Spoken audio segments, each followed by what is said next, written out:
Desde la Unidad de Telesalud del Instituto Nacional de Salud del Niño, líder en pediatría, les saludamos y damos una cordial bienvenida. Continuando con las teleconferencias del Servicio de Cirugía Tórax Cardiovascular, UPO y Cirugía Plástica, el día de hoy contamos con la participación de la licenciada Elsa Mónica Guardia Calancha, enfermera egresada de la Escuela de Enfermeras del Hospital del Niño, licenciada de Enfermería en la Universidad Villarreal, enfermera especialista en pediatría, Universidad Cayetano Heredia, experiencia en áreas de UCI pediátrico y adulto, experiencia en docencia en la Universidad San Juan Bautista. Labora en el servicio de cirugía tórax, cirugía cardiovascular y cirugía plástica del Instituto Nacional de Salud del Niño de Breve. Ella tratará un tema muy importante que debe ser de conocimiento de todo el personal de salud. Cuidado de enfermería al paciente con injerto. Queda con ustedes la licenciada Elsa Guardia. Puede empezar, licenciada.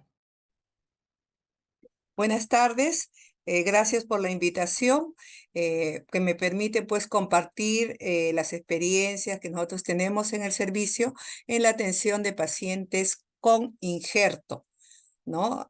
Porque nuestros niños están muchas veces sometidos a muchos traumas ambientales, traumas físicos, sea luz, sea quemaduras, que van a ocasionar pues que nuestros niños necesiten de una intervención en donde se requiera de injertos. Entonces, mi tema a tratar es cuidado de enfermería al paciente pediátrico sometido a injertos.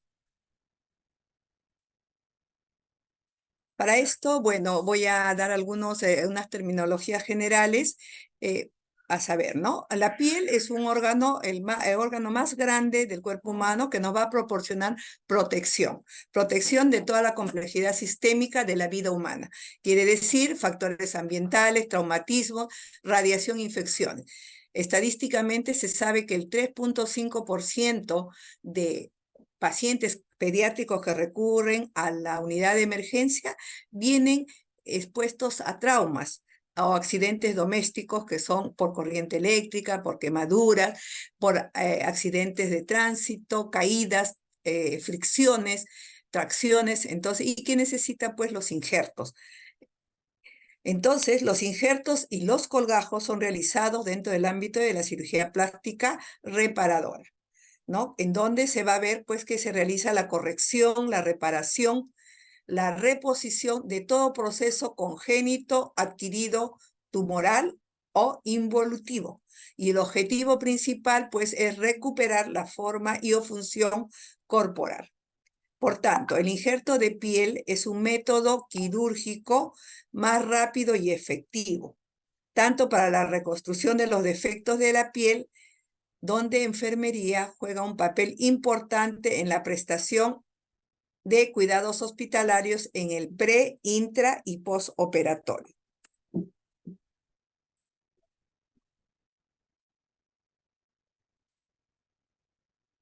Recordar la anatomía de la piel. La piel tiene tres partes, la epidermis, la dermis y el tejido celular subcutáneo, llamado también hipodermis. La epidermis consta alrededor de un 5% de la piel, mientras que la dermis es el 95% de la piel. Representa un 6.7 del peso corporal total y un 7% del gasto cardíaco. Además de servir como protectora, también realiza otras funciones, como son barrera física, barrera química, barrera inmunológica, regula la temperatura del cuerpo, realiza funciones somatosensitivas, realiza síntesis de la vitamina D y contiene apósitos o depósitos de glucógeno. ¿Qué es un injerto y qué es?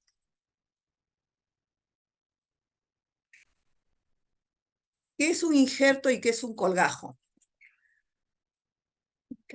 Un injerto es un procedimiento quirúrgico que consiste en la extracción y el trasplante de la piel sana, la cual es llamada zona dadora o zona donante.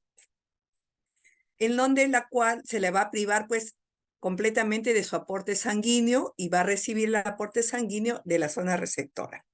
Mientras que el colgajo está formado por la piel, el tejido celular subcutáneo, músculo, hueso, ovario, y van a aportar volumen y va a conservar su pedículo que está vascularizado, ¿no?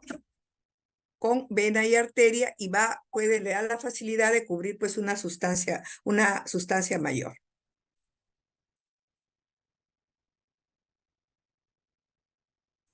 No avanza. Luis. Luis. Ay, disculpen un ratito. No quiere avanzar. Luis. No avanza.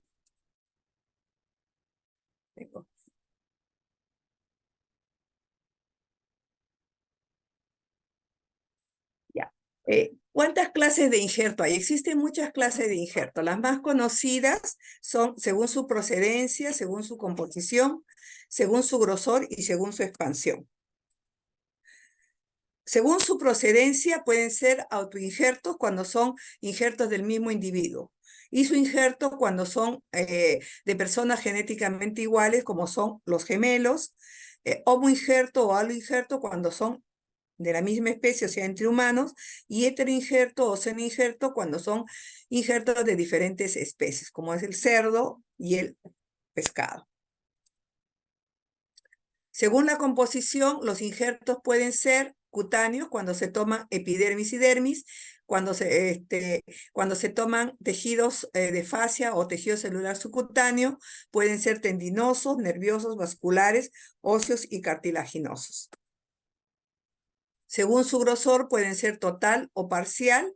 Los parciales son cuando se toma generalmente la epidermis, nada más, y no se toma la dermis.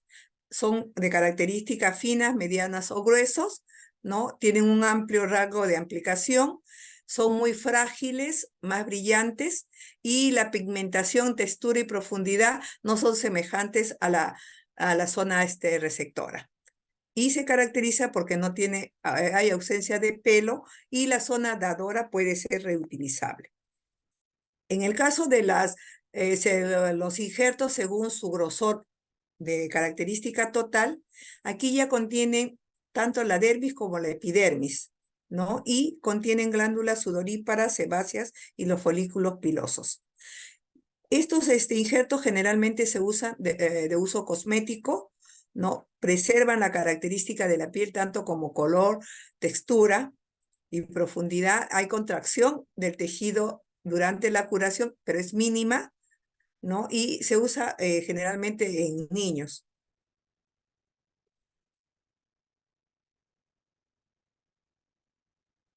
Según su expansión, los injertos pueden ser expandidos o mallados o no expandidos o laminados.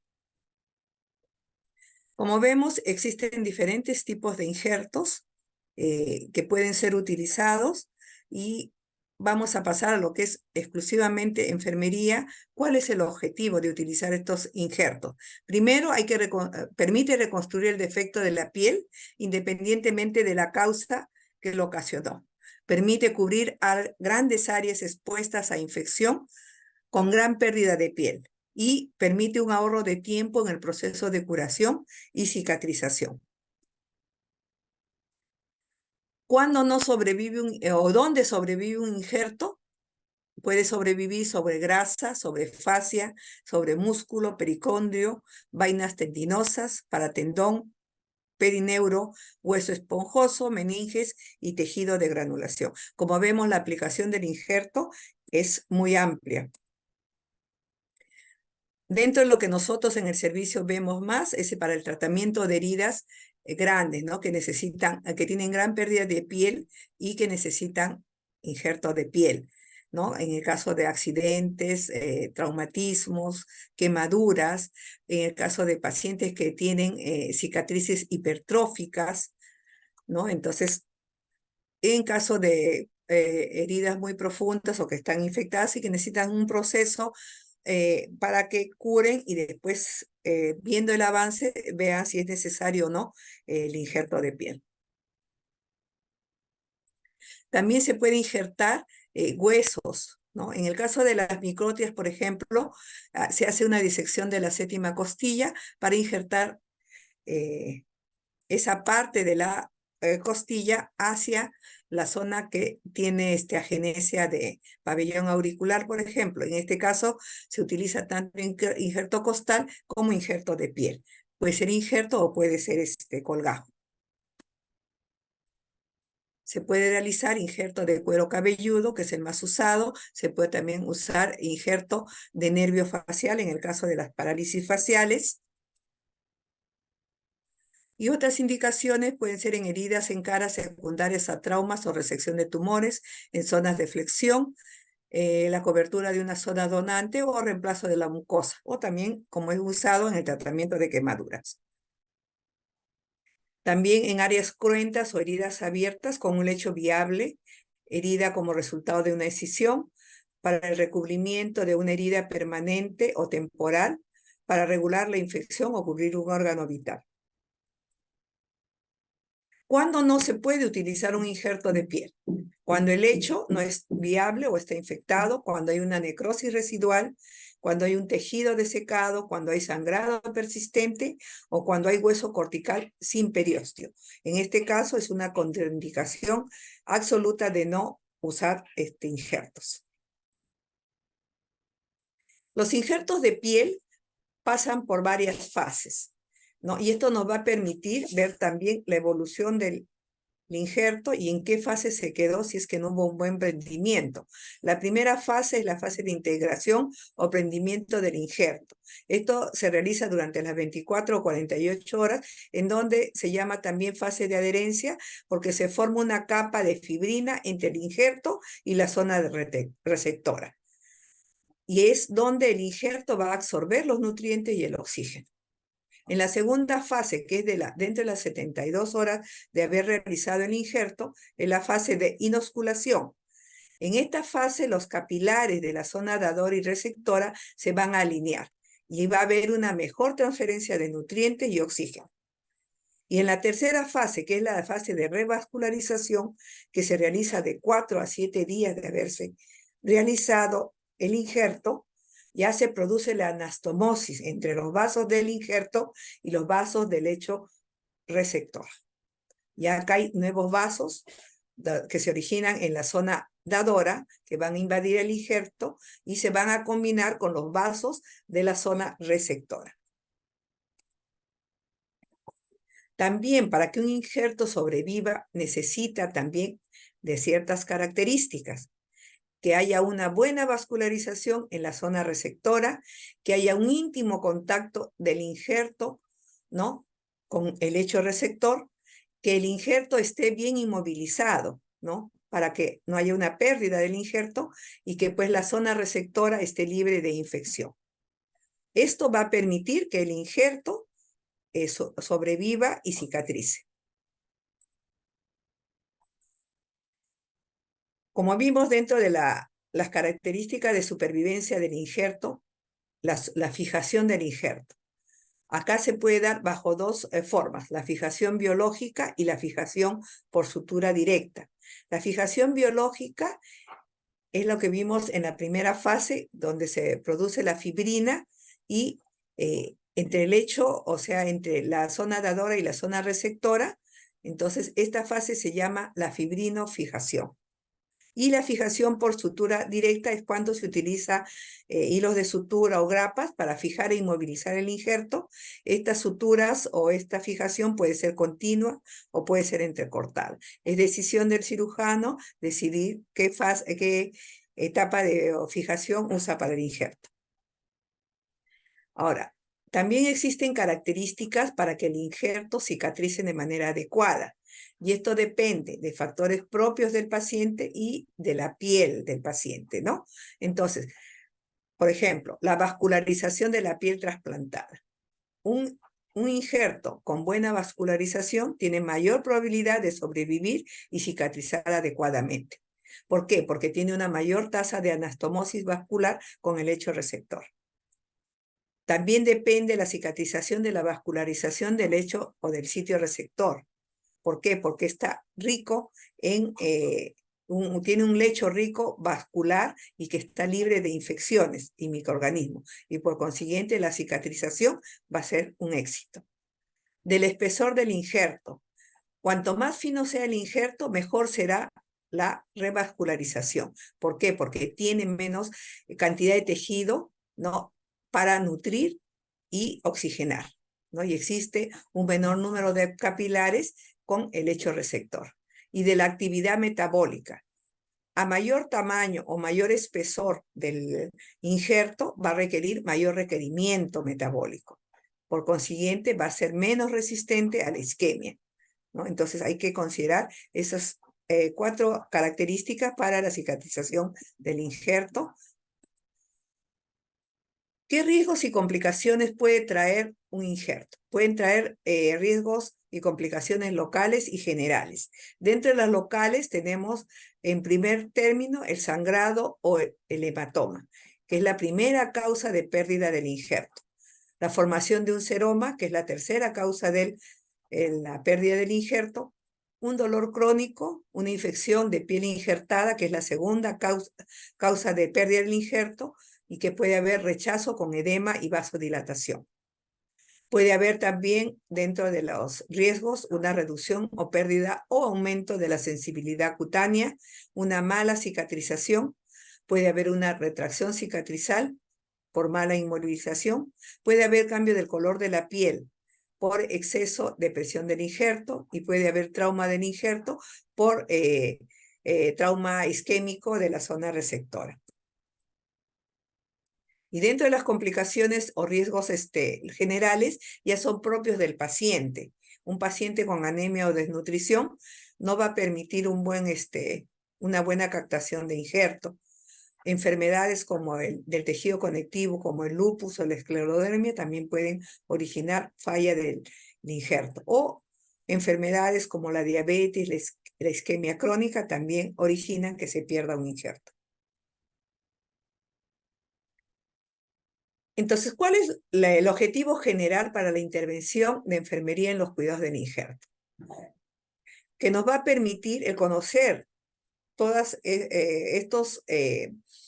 estas características de los injertos, tanto en la zona dadora como en la zona receptora, nos va a permitir identificar las diversas actuaciones, ¿no? Considerar que estas actuaciones son de manera multidisciplinar, pero la enfermera, como está en contacto directo con el paciente las 24 horas, entonces ella va a poder identificar, ¿no?, las actuaciones, ¿no?, para el cuidado de los injertos, ¿no?, y conseguir pues una adecuada evolución de estos injertos.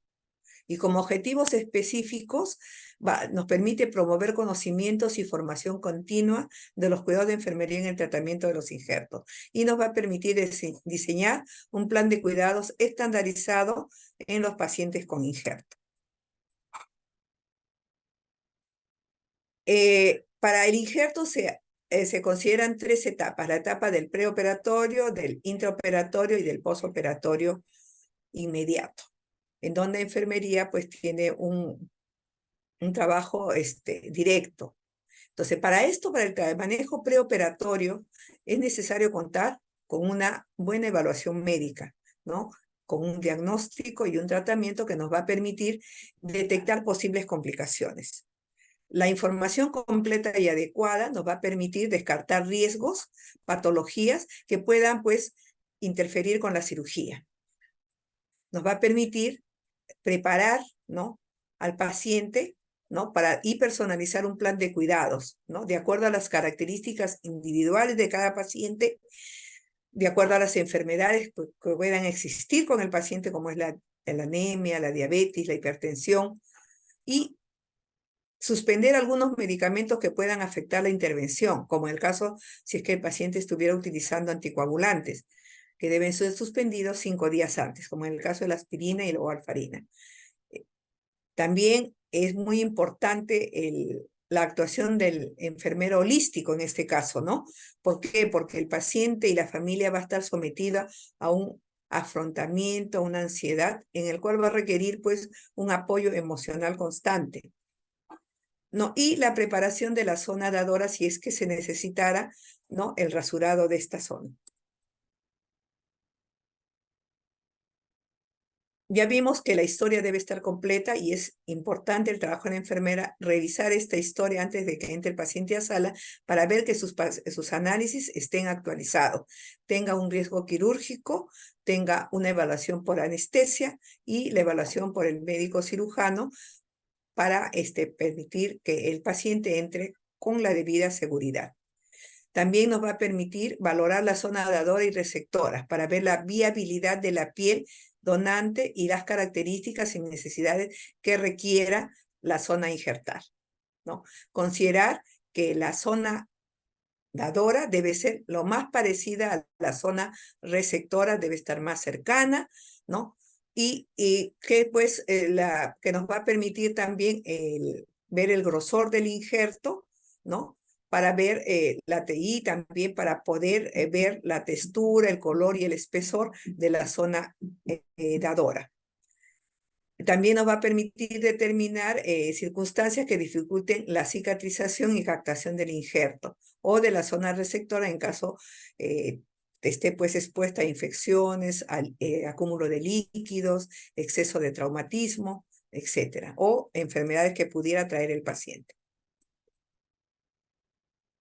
Entonces, como vemos, el manejo preoperatorio depende de toda esta preparación, ¿no? Tanto de la historia, los análisis, el consentimiento, la evaluación por anestesia, las firmas que deben tener tanto de la anestesia como del procedimiento que se va a realizar, y todo esto va a ir plasmado dentro de la hoja de cirugía segura o checklist. También hay que considerar que si el paciente va a recibir un injerto, hay que preparar 24 horas antes el dermátodo, hacer una solicitud del dermátodo y enviarlo a sala de operaciones para que sea, preparado para sala de operaciones, ¿no? Y el rasurado si es que requiere de la zona dadora. Como decía, las zonas dadoras pueden ser tanto el muslo, las más usadas, o la zona de la cabecita. Antes de llevar al paciente también, como decía, hay que considerar, es parte importante la parte de la enfermería holística, el transporte a sala de operaciones, porque el trabajo preoperatorio no termina hasta que nosotros entregamos al paciente en sala de operaciones. Antes la entrega al paciente era pues fría, solamente iba con personas extrañas en una camilla, ¿no? Acompañado de un familiar. Aceptar que los familiares y los pacientes están en un estado de crisis, de estrés, entonces debemos permitir que los familiares lo acompañen hasta el final, que se puedan despedir. Incluso en algunas instituciones se está llevando a cabo el traslado, ya no en las camillas, sino en unos vehículos acondicionados donde el paciente toma ese traslado de manera más adecuada, ¿no? Como un juego, y que ya no es ese estrés del llanto, del grito, del susto, pues lo están llevando en una camilla y no saben ni a dónde, ¿no? Entonces, muy importante la preparación holística también de la enfermera hacia los familiares y hacia el paciente. Entramos a la preparación ya. Hay que considerar también que a veces la zona que se va a injertar tiene, por ejemplo, como el caso de las quemaduras que se ha formado una piel muy gruesa, va a necesitar de una escarectomía, que generalmente eso se realiza dentro de sala de operaciones antes de aplicar el injerto. Dentro del intraoperatorio ya es importante informar a la colega a la cual se le entrega cuál es la zona dadora, cuál es la zona receptora, si está preparada, si se rasuró o no, todos los análisis actualizados que tenga, si hay alguna indicación especial por parte de anestesia, porque considerar que hay pacientes que requieren alguna preparación especial o a veces son muy ansiosos, a veces requieren de premedicación, entonces informar todo lo que se ha realizado al momento de la entrega al paciente para que vaya a sala de operaciones. Y si ese paciente va a necesitar una escarectomía también. Considerar que va a ser bajo anestesia general, entonces tratar de evitar todo aquello que pueda causar más estrés en el paciente y que pueda ocasionar pues mayor uso de anestesia. En el intraoperatorio, como ya informamos, la enfermera ya dentro del área quirúrgica, dentro de sala de operaciones, ya tiene conocimiento de dónde es la zona que se va a injertar, tanto la dadora como la receptora, entonces va a ver la viabilidad de la piel, va a seguir los principios técnicos generales del quirófano y el uso de la anestesia general, y que pues va a considerar cuál es el éxito del injerto, ¿no? De qué depende. Del grosor, depende de la cercanía, depende de la zona donde se va a injertar, de las características de la zona receptora y zona dadora. Tiene que evitar en lo posible que se produzcan suturas de tensión, evitar favorecer la profilaxis antitrombótica, elevando el miembro y evitar los vendajes compresivos, ¿no? Para favorecer el retorno venoso y evitar que se pierda el injerto. Y evitar todas aquellas circunstancias que puedan dificultar la cicatrización, como ya hemos visto en diapositivas anteriores. Me voy a permitir presentar un video en el cual, dentro del intraoperatorio, cómo se realiza la zona, o cómo se realiza la extirpación de la piel, ¿no? Y cómo se coloca en la zona receptora.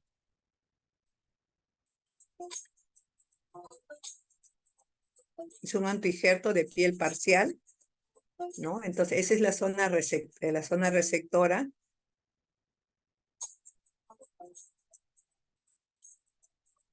donde el médico está evaluando, ¿no? La zona donde va a injertar y va a tomar la medida para poder sacar el tamaño de la piel, ¿no? Que se va a injertar. Va a elegir la zona de dónde la va a sacar, que en este caso es del muslo. Va a preparar el dermátodo, que ya está previamente esterilizado, que se envió el día anterior a la sala de operaciones, y va a armar el dermátodo.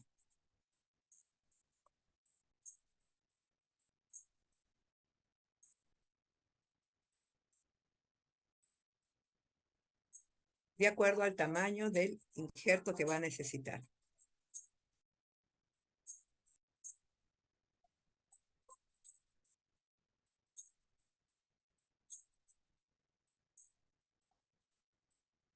Y va a graduar de acuerdo al espesor que va a necesitar del autoinjerto.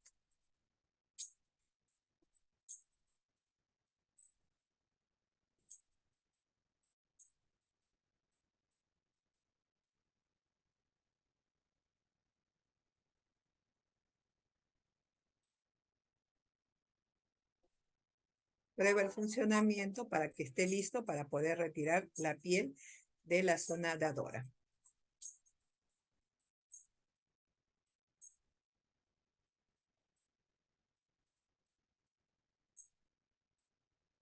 Ahí está retirando ya la piel para el autoinjerto.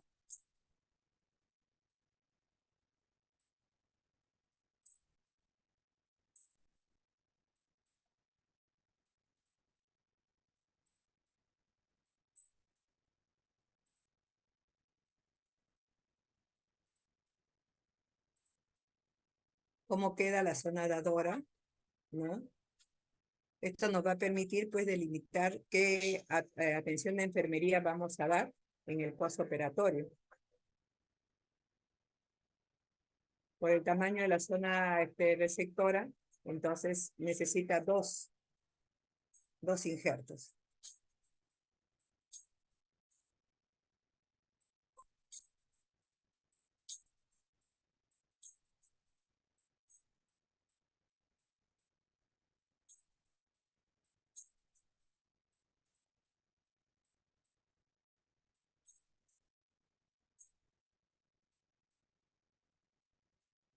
Ahora lo que va a hacer es preparar la zona receptora para que pueda aceptar el injerto, que se va a limpiar la zona receptora.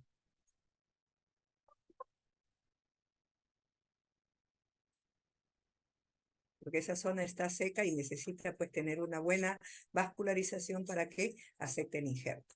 Y ahí ya se está colocando el autoinjerto.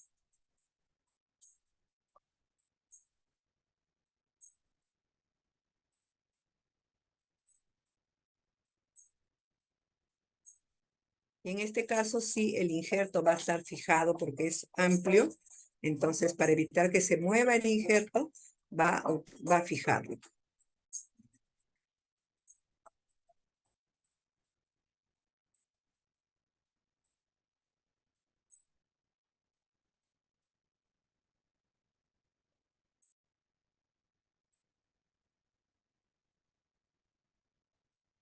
Verifica que no haya sangrado, que haya una buena superposición y ya protege el injerto, ¿no?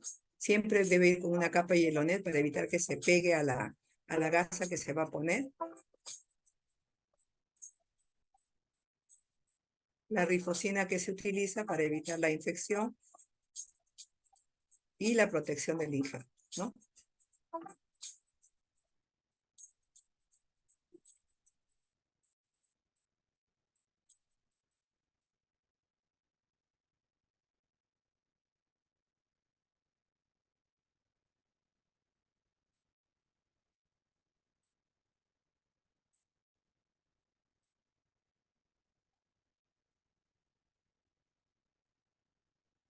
Bueno, el objetivo de este video es para que nos permita ver qué tipo de acciones vamos a tomar en el postoperatorio, cómo va a venir mi zona dadora y cómo va a venir mi zona receptora, ¿no? Y qué actividades o qué acciones de enfermería voy a tomar.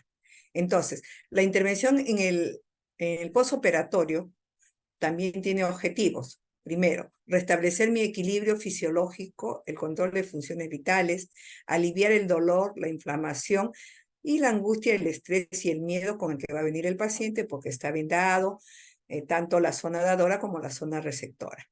Prevenir complicaciones y pues me tiene que permitir el manejo del dolor, los cuidados de la zona dadora y de la zona receptora.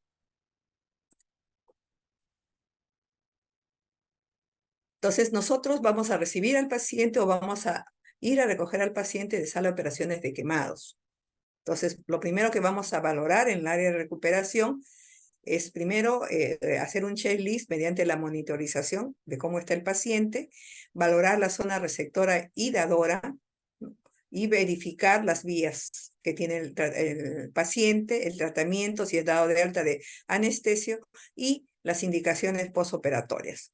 Y trasladamos al paciente una vez realizado todos esos procedimientos.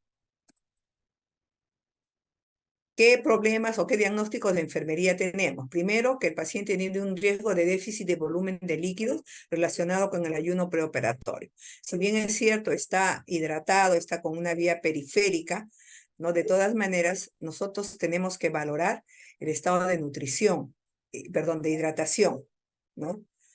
Y ver la hoja de anestesia de sala de operaciones, cuánto de volumen le pasaron, si está hidratado o sobrehidratado, ¿no? Muchas veces tenemos pacientes que están con edema palpebral, entonces eso nos va a permitir restringir los líquidos, ¿no?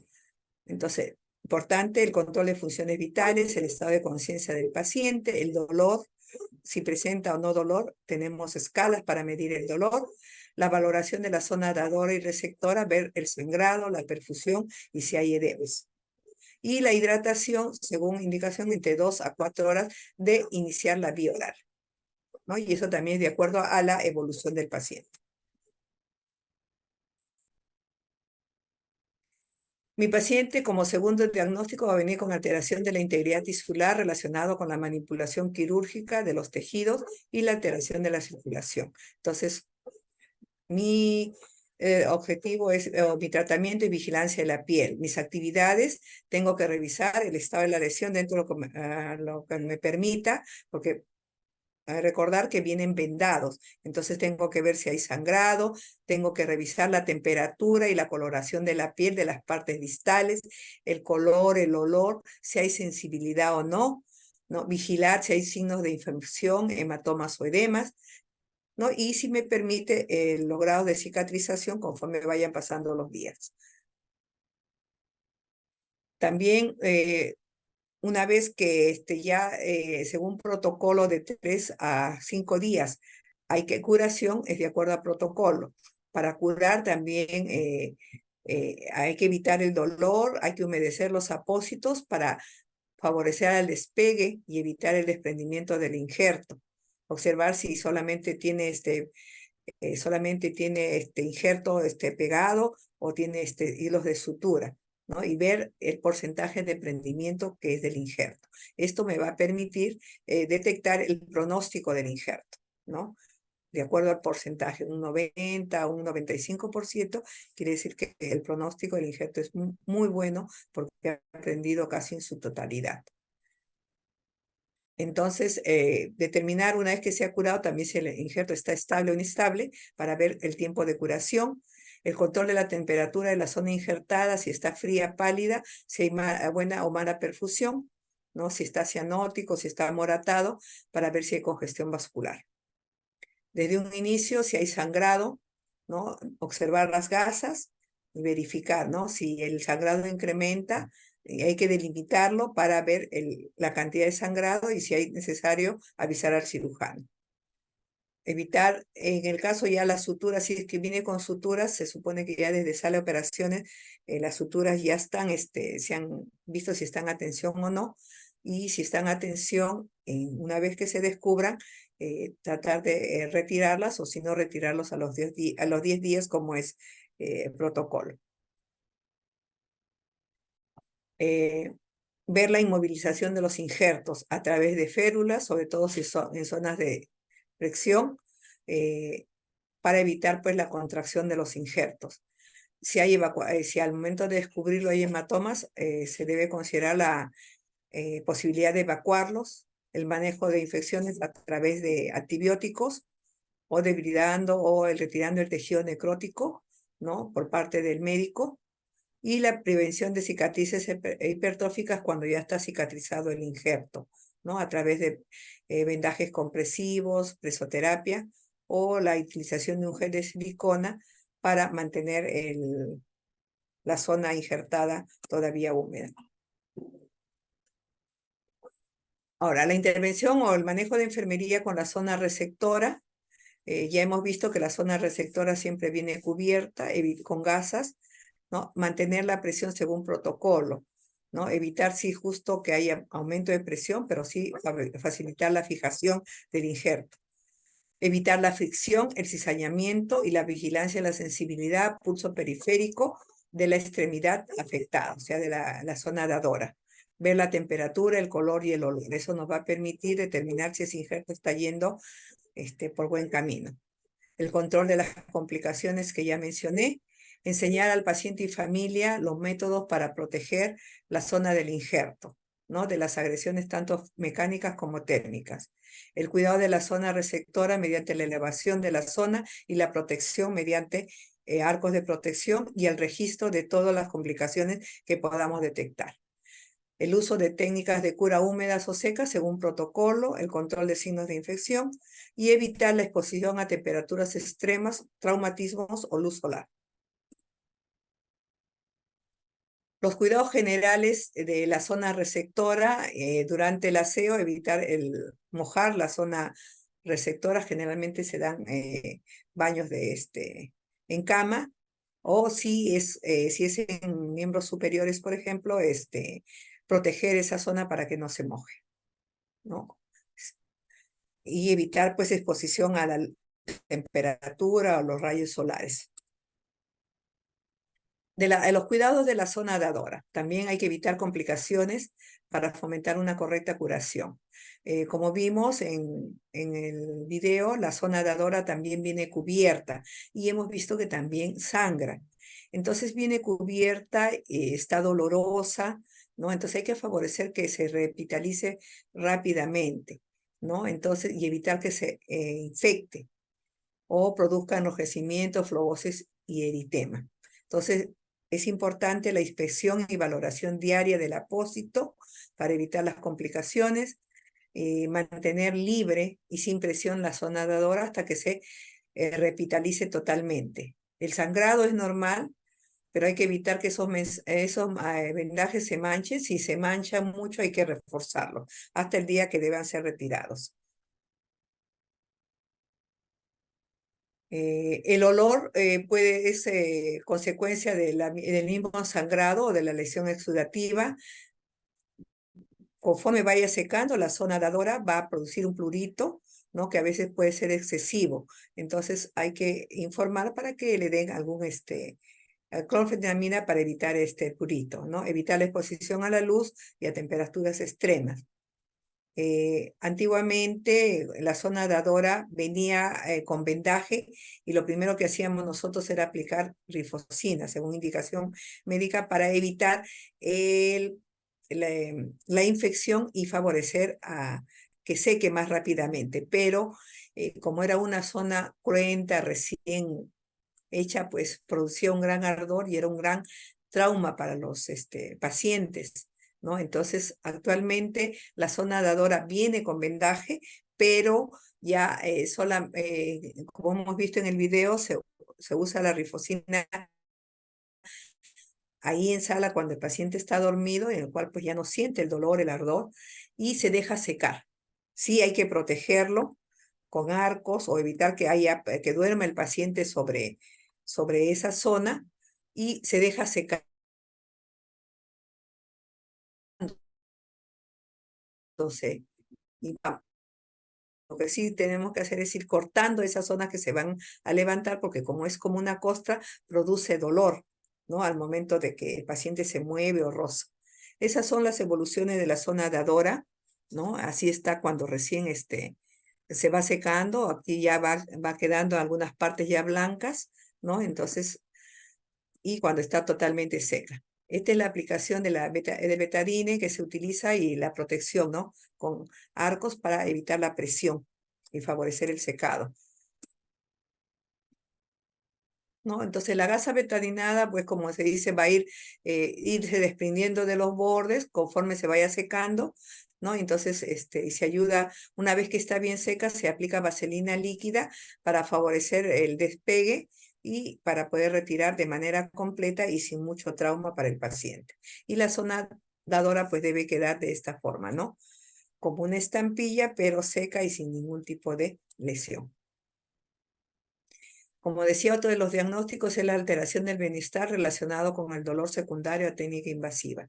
Entonces debemos favorecer en el paciente un manejo ambiental y confort, ¿no? Para que el paciente esté tranquilo, pueda descansar, ¿no? Y también favorecer una posición terapéutica, ¿no? Para que el dolor también sea menos.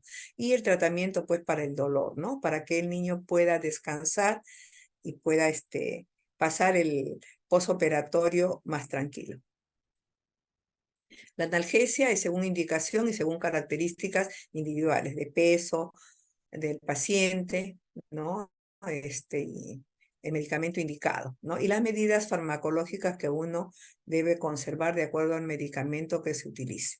El reposo, que va a favorecer la supervivencia del injerto, valorar subjetivamente el dolor mediante las escalas ya conocidas, EVA, escala de Flack, escala de Wombacher, ¿no? Y considerar que los primeros días van a ser muy dolorosos.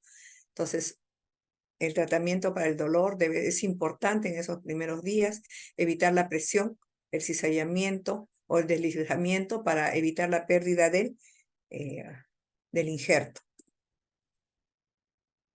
El riesgo de infección está, como es una herida abierta, hay que evitar el riesgo de infección, que es relacionado pues al procedimiento invasivo. Entonces, hay que considerar un ambiente aséptico adecuado, el uso, cada vez que manipulemos, el uso de guantes antisépticos, la curación según el protocolo, de ser necesario, si se valora que hay alguna infección, el cultivo. La ingesta nutricional es muy importante, una dieta hiperproteica, apenas el niño haya empezado a comer una dieta primero líquida, después blanda y después hiperproteica, ¿no? Y incluso si requiere, por la inmovilización, si requiere una dieta rica en fibra, también para evitar justamente el estreñimiento. Enseñar al paciente y la familia a reconocer tanto cómo manejar al paciente que tiene estos injertos para evitar pues complicaciones. Y en muchos casos nuestros pacientes van a venir con instrumentos para presión negativa. Uno de ellos es la jeringa a presión negativa para evitar que haya acúmulo y se produzcan los hematomas, ¿no? los acúmulos de sangre. Entonces, en el caso, por ejemplo, de las microtias, nos permite una presión negativa con jeringa, nos permite favorecer la adhesión, aspirar los exudados que puedan haber y reducir la maceración, ¿no? Importante ver el control y el registro de la eliminación de estos exudados, la observación de las zonas circundantes a la lesión para ver si es que no hay edema, no hay enrojecimiento o no hay cambio de coloración, ¿no? Ver cómo está el apósito también. Y en muchos casos, cuando el exudado es mucho, para favorecer la zona, por ejemplo, en el caso de que se vayan a injertar estas zonas, y hay mucho exudado, mucha piel todavía que hay que eliminar, se utiliza el sistema BAC, que consiste en un sistema cerrado, ¿no? Que va a proporcionar múltiples beneficios para la cicatrización por segunda intención, va a reducir los tiempos de curación y va a disminuir notablemente las complicaciones. Lógicamente, estos son con indicación médica, pero es importante conocer el manejo y los cuidados que cada sistema requiere. Como decía, la alimentación hiperproteica y fibra es importante. La educación para el paciente y la familia sobre el autocuidado, ¿no? Sobre todo con el manejo de la zona de los injertos y la zona dadora. Y las recomendaciones al alta, muy importante, para que el paciente sepa manejar tanto la zona dadora como la receptora una vez que está de alta, ¿no? Para su correcta hidratación, evitar la exposición de ambas zonas a la luz solar o el uso de cremas protectores solares. Y como conclusiones, pues, que la evidencia justifica la importancia de los cuidados de enfermería, no solamente durante la intervención, o sea, desde que el paciente ingresa hasta que es dado de alta, ¿no? Porque la recuperación de la piel, que es un órgano muy delicado, es muy importante y por ello pues requiere un abordaje multidisciplinar donde todos participemos para que este niño salga con las menos complicaciones posibles, ¿no? Y se pueda reintegrar a la sociedad, ¿no? Este cuidado es importante y hay que considerarlo como integral e individualizado, ¿no? Y trabajar con él para poder lograr una elevada adherencia terapéutica, ¿no? No se pierda estos injertos y esto se garantiza pues en base a la continuidad de cuidados que realicemos de manera general. Y la educación es muy importante, considera que la educación es muy importante tanto para el paciente como para la familia, ¿no? Para que favorezcamos su retorno a la sociedad con menos cantidad de traumas, ¿no? Y que pueda pues tener una mejor calidad de vida, ¿no? Mediante pues la realización de estas intervenciones y el apoyo psicológico que nosotros le demos a los pacientes. Bueno, eso es todo lo que puedo informar. No sé si ¿habrá algún tipo de pregunta? Bien, licenciada. Nos han hecho llegar algunas preguntas que le voy a transmitir. Unas preguntas. ¿El estado nutricional del niño influye en el éxito de un injerto? Perdón, no le entendí. ¿El estado nutricional del niño influye en el éxito de un injerto? Sí, es importante porque si está anémico el paciente, la zona dadora y la zona receptora no van a tener buena vascularización, no va a haber buen oxígeno, no va a favorecer a que prenda ese injerto. Entonces, si detectamos a un paciente que está anémico dentro de la fase preoperatoria, hay que tratar primero de compensar esa anemia, para que una vez que realicemos el injerto, ese injerto pueda ser exitoso. Entonces es muy importante que el paciente no esté anémico. Por eso es importante también revisar los análisis y ver el hematocrito, ¿no? Entonces, si detectamos la anemia, avisar al médico para que se pueda usar hierro, ¿no? Si no es muy grave la anemia o si no, pues ya se requiere en muchas ocasiones una transfusión. Bien, licenciada. ¿Qué requisitos debe cumplir el niño diabético antes de ser sometido a un injerto? Ya. Un paciente diabético es un paciente que maneja el azúcar alta, y si está descompensado, su diabetes no está controlada, entonces no va a haber un buen rendimiento. Sabemos que un diabético no cura las heridas rápida, ¿no?